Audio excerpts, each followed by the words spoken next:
মৰমৰ ছাত্ৰ-ছাত্ৰী সকল মই ইতিমধ্যে যিখিনি ভিডিও তোমালোকক দিছিলো তাত মোক এজন ছাত্ৰই সুধিছিলে ছাত্ৰ বা ছাত্ৰীয়ে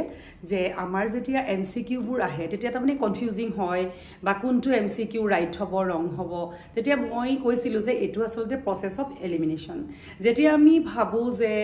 এটো সাগে নহব এটো সাগে নহব তেনেকে আমি মানে নোহোৱা গিটাক লৈ আনিম যেনেকে দুটা হলো আমাৰ কমি যাব চাৰিটা ভিতৰত তেতিয়া আমি সেই দুটাৰ ভিতৰত কনফাৰ্ম কৰিব পাৰো এটো সমস্যা ছাত্ৰ-ছাত্ৰীসকলৰ থাকে আৰু সেই কাৰণে মই তোমালোকৰ লগত সোশিয়েল সায়েন্সৰ কেটেমান এমসিকিউৰ কথা আলোচনা কৰিম আৰু এমসিকিউ বিলাক কিমান প্ৰকাৰ হ'ব পাৰে সেই বিষয়ে মই তোমালোকক জনাম তোমালোকে ভিডিওটো শেষলৈকে মন দি চাবা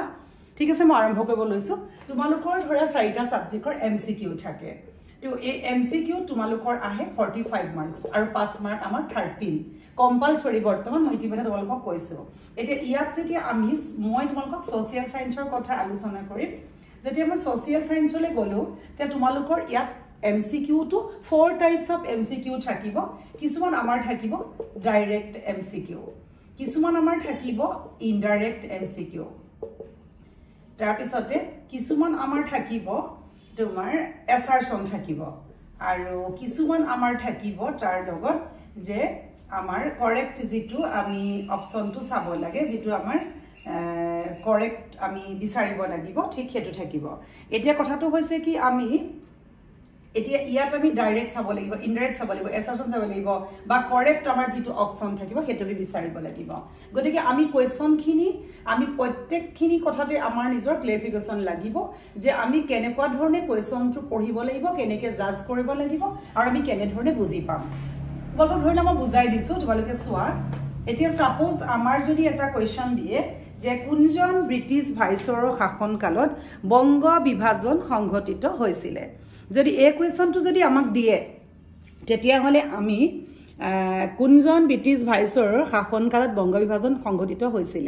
lord Curzon lord William Bentinck Robert Clive আৰু লৰ্ড ৱাৰেন হেষ্টিংছ তেতিয়া আমি গম পাইছো যে ইয়াত লৰ্ড কাৰ্জন গতি ইয়াত আমি ডাইৰেক্ট কোৱেশ্চনটো নিজে বিচাৰি ললো আমাৰ হৈ গল তো এলাহাবাদৰ সন্ধি কাৰ মাজত স্বাক্ষৰিত হৈছিল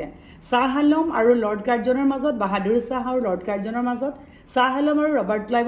ক্লাইভৰ মাজত বাহাদুৰ শাহ আৰু ৰবাৰ্ট ক্লাইভৰ মাজত তে ইয়াত গুটেকিটা একে তেতিয়া আমি কি কৰিম যে আমাৰ যেটো প্ৰসেস অফ এলিমিনেশন যে আমি সাম যে যেটো আমাৰ নহয় লাগাটো আমি অতৰাব লাগিব ঠিক তেতিয়া আমি ইয়াত গম পালো যে ইয়াত আসলতে শাহ আলম আৰু ৰবাৰ্ট ক্লাইভ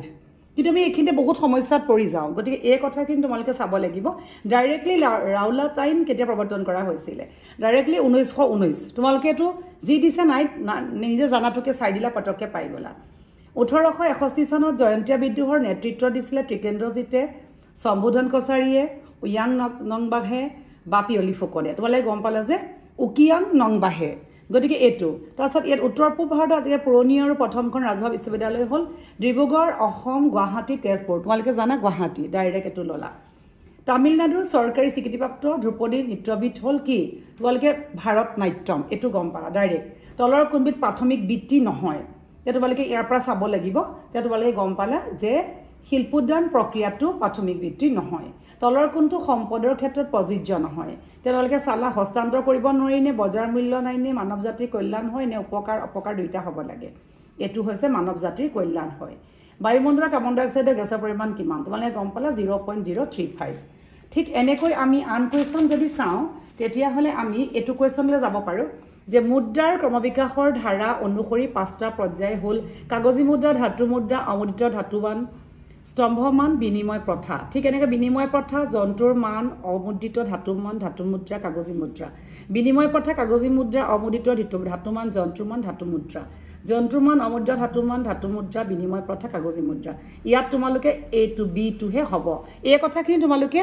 চাব লাগিব গতিকে আমি যি চাৰি প্ৰকাৰৰ এমসিকিউ তেনেকে পঢ়িব লাগিব ডাইৰেক্ট টু ডাইৰেক্ট এনসাৰ ইনডাইৰেক্ট টু আমি তেনেকে ইনডাইৰেক্টকে ল'ব লাগিব এসাৰশনটো আমি ৰিজনটোৰ লগত তাৰ যেটো দিছে তাৰ মূল কথাটোৰ লগত ৰিজনটো মিলাই কৰিব লাগিব আমি এনেকুৱা কিছুমান আমি কাৰেক্টটো বিচাৰিব লাগিব গতিকে এনেকুৱা তোমালোকে পৰীক্ষাৰ কাৰণে প্ৰত্যেকটো সাবজেক্টত তোমালোকৰ এমসিকিউ এনে ধৰণৰ হ'ব গতিকে তোমালোকে এই ধৰণৰ কৰিবা মই আৰু তোমালোকৰ লগত পিছলে এমসিকিউৰ কথা আলোচনা কৰিম যেহেতু মই সোশিয়েল সায়েন্সৰ কোনো কথা আলোচনা কৰা নাছিলো কিন্তু এজন ছাত্ৰ বা ছাত্ৰীয়ে মোক এমচিকিউ বিষয়ে সোধাৰ কাৰণে মোৰো মনটো ভাল লাগিলে তোমালোকৰ যদি এমচিকিউ দৰকাৰ হয় তেতিয়াহ'লে মই নিশ্চয় আলোচনা কৰিম লাহে লাহে